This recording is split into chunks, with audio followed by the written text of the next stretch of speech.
सरेआम छेड़खानी, बेखौफ मन चले। वो चिल्लाने लगी कि उसको बचाओ बचाओ, हम कोई बचाने के लिए आए नहीं। वॉचमैन को भी बोली पर वॉचमैन नहीं बचा रहा था। छेड़खानी रोकने की सजा मौत। तमाशबीन बने देखते रहे लोग। उन्हें खिलाड़ के पूछा कोई छेड़ दे, इतना ही छेड़ दे जो करना कर।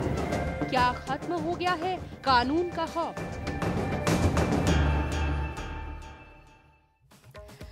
नमस्कार, शाम 6 बजे आपको बड़ी खबर में हम हाजिर हैं। एफडीआई पर आज राज्यसभा में चर्चा चल रही है, वो नीति जिससे आम आदमी को सीधे तौर पर जोड़ा जा रहा है। आज तीसरा दिन है और हमारे सांसद इस पर राजनीति का कर तर्क भी दे रहे हैं, लेकिन एक और मसला है जो आम आदमी से सीधे जुड़ा है। 2 दिन से उस पर भी देश के 2 अलग अलग शहरों से खबर आई। वो है छेड़खानी का और उसे रोकने वालों को ही सजा का, यहाँ तक जान गंवाने का।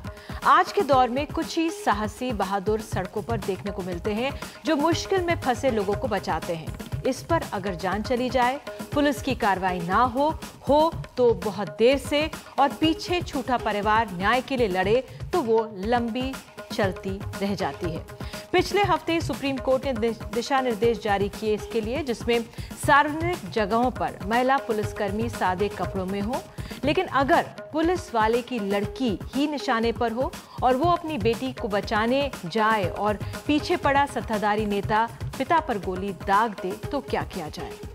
2 दिन पहले मुंबई के डोंबिवली इलाके से भी एक और खबर आई, जहां पर 19 साल के एक लड़के संतोष ने छेड़खानी रोकने पर अपनी जान गंवा दी। आसपास मौजूद कोई भी उसे बचाने नहीं आया। ऑक्सफैम की एक रिपोर्ट के अनुसार देश में 17% कामकाजी महिलाएं शारीरिक शोषण की शिकार होती हैं। ये कुछ आंकड़े हैं, मैं आपको दे रही हूं। 2011 में सिर्फ छेड़खानी के 8,377 मामले दर्ज किए गए। 2011 में दिल्ली रेप, मोलेस्टेशन और ईव टीजिंग के मामलों में पहले स्थान पर रही। एक मुहिम चल रही है कि आईपीसी की धारा 354 और 509 को मजबूत किया जाए। आपको बता दें, फिलहाल कानून की नज़र में ईव टीजिंग ऑफेंसिव नहीं है, ये क्राइम नहीं है। तो सवाल हम ये उठा रहे हैं, क्यों छेड़खानी रोकना मुश्किल है हमारे देश में? मेरे आदमी दी इंसाफ होना चाहिए। एक असहाय पत्नी का विलाप, जिसके पति पंजाब पुलिस में assistant sub inspector Ravinder Pal Singh को अमृतसर में दिन दहाड़े एक लोकल नेता और उसके 2 साथियों ने गोली मार दी। मुख्य आरोपी रंजीत सिंह राणा अकाली दल की लोकल यूनिट का महासचिव था। राणा पर आरोप है कि वो रविंदर पाल की लड़की रॉबिनजीत को राह चलते छेड़ता था। बुधवार को रविंदर पाल अपनी बेटी के साथ राणा को चेतावनी देने गए, लेकिन नौबत मारपीट की आ गई। जान बचाने के लिए उन्होंने अपनी सर्विस रिवॉल्वर से हवाई फायर किया। जवाब में राणा ने अपनी पिस्तौल से 4 फायर किए, जिससे रविंदर पाल और उनकी बेटी जख्मी हो गए। दोनों अस्पताल जा रहे थे, लेकिन राणा अपने घर से एक और बंदूक लेकर लौटा, उनका पीछा किया और छेहटा पुलिस थाने से महज 500 मीटर की दूरी पर कार रोककर रविंदर पाल को गोली मार दी। ये ऐसा ही बेटी को छेड़ दे, उन्हें पूछा भी पापा मैनू ਇਹੋ ਬੰਦੇ ਛੇੜਦੇ, ਇਹ ਗੱਡੀ ਹੈ। ਉਹਨੇ ਗੱਡੀ ਦਾ ਨਾਂ ਲਿਆ ਵੀ ਇਹ ਗੱਡੀ ਹੈ। ਉਹਨੇ ਖਿਲਾੜ ਕੇ ਪੁੱਛਿਆ ਕੋਈ ਛੇੜਦੇ, ਇੰਨਾ ਹੀ ਛੇੜਦੇ ਜੋ ਕਰਨਾ ਕਰ। ਉਹਨੇ ਪਿਸਟਲ ਕੱਢਿਆ, ਇਹ ਐਸਆਈ ਦੀ ਗੋਲੀ ਮਾਰਤੀ ਲੱਤ ਤੇ। वारदात के बाद राणा को अकाली दल से निकाल दिया गया है। पुलिस ने उसे अमृतसर के एक गांव से 2 साथियों के साथ गिरफ्तार कर लिया। The main accused, the weapons, the vehicle, they were caught within about 10 hours of the incident. We have taken it. We have taken it seriously. Yes, they were. We made this inquiry in the day to day. What I have been told is that they were licensed weapons and issued in a few years prior to now. We'll look into that. मामले ने अब सियासी रंग ले लिया है। हमने ऐसे लोग जो पार्टी में किसी का पता नहीं होता उसने कल क्या कर देना, मगर जैसे इसका सामने आया हमने इसको पार्टी से एक्सपेल कर दिया। पुलिस ने केस रजिस्टर किया। मैंने आप कमिश्नर साहब से 5 बारी बात करी होगी उसके बाद, और मैंने बोला कि इनको जल्दी से जल्दी अरेस्ट करो। सियासी पार्टियों में आरोपों का दौर शुरू हो गया है। लेकिन इस परिवार के लिए तो जिंदगी जैसे थम सी गई है। परिवार का आरोप है कि एएसआई रविंदर पाल की जान बच सकती थी अगर पुलिस वक्त रहते कार्रवाई करती, लेकिन बर्खास्त एसएचओ ने फायरिंग की वारदात को तवज्जो नहीं दी क्योंकि मामला अकाली दल के एक नेता से जुड़ा था। चंडीगढ़ से आनंद पटेल, एनडीटीवी इंडिया।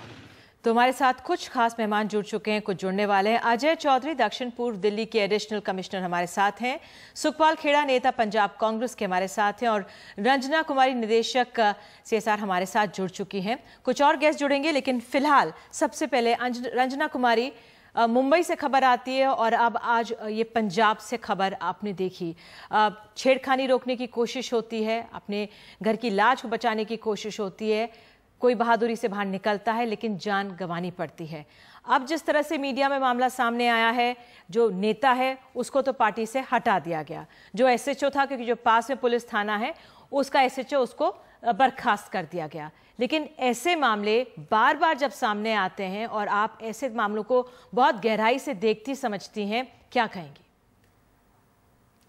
देखिए निधि, ये बहुत ही गंभीर मामला है और ख़ास तौर से अब तो ये हालत हो गई है कि ना सिर्फ छेड़खानी हो रही है, सेक्सुअल असॉल्ट हो रहा है, बल्कि अगर कोई बीच में बोलता है तो उसकी ज़िंदगी पर ही खतरा है, क्योंकि जो विटनेस है उसका कोई प्रोटेक्शन हमारे यहाँ नहीं है, ना ही कोई इस तरह के रोकने वाले के लिए कोई प्रोटेक्शन की कोई व्यवस्था या कोई प्रावधान हमारे कानून के अंदर बनाया गया है। लगातार ये बात महसूस की गई है कि जो लोग बीच में पड़ते हैं, जो लोग रोकना चाहते हैं, जो लोग ऐसी घटनाओं में पूरी अपनी संजीदगी से उसको रोकना चाहते हैं, उन लोगों की ही जिंदगी खतरे में पड़ जा रही है। और खास तौर से मैं इस बात की बहुत कड़े शब्दों में भर्त्सना करना चाहूंगी कि जो पॉलिटिकल क्लास के लोग हैं, जो ये पॉलिटिशियन हैं, जो अलग अलग राजनीतिक दलों के लोग हैं, वो औरतों के साथ बदतमीजी करते हैं, बदचलनी करते हैं। और इस बदचलनी को आप छेड़छाड़ मत कहिए, छेड़छाड़ कहने से होता है हल्कापन, पूरी गंभीरता इस मामले की कम हो जाती है। ये जो बदचलनी है, ये राजनीतिक अपना हक समझने लग गए हैं, क्योंकि उनको लगता है कि ये सब कुछ करके वो बच जाएंगे।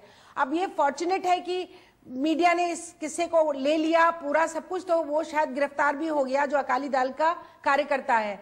लेकिन अगर पता ना चले तो आपको मालूम होना चाहिए कि छोटे छोटे शहरों में राजनीतिक कार्यकर्ता जो हैं इन दलों के, और खास तौर से सत्ताधारी दलों के राजनीतिक कार्यकर्ता, तो औरतों के साथ लगातार बदचलनी करते हैं, लगातार वो इस तरह की हरकत करते हैं और जानते हैं कि वो बच के निकल जाएंगे।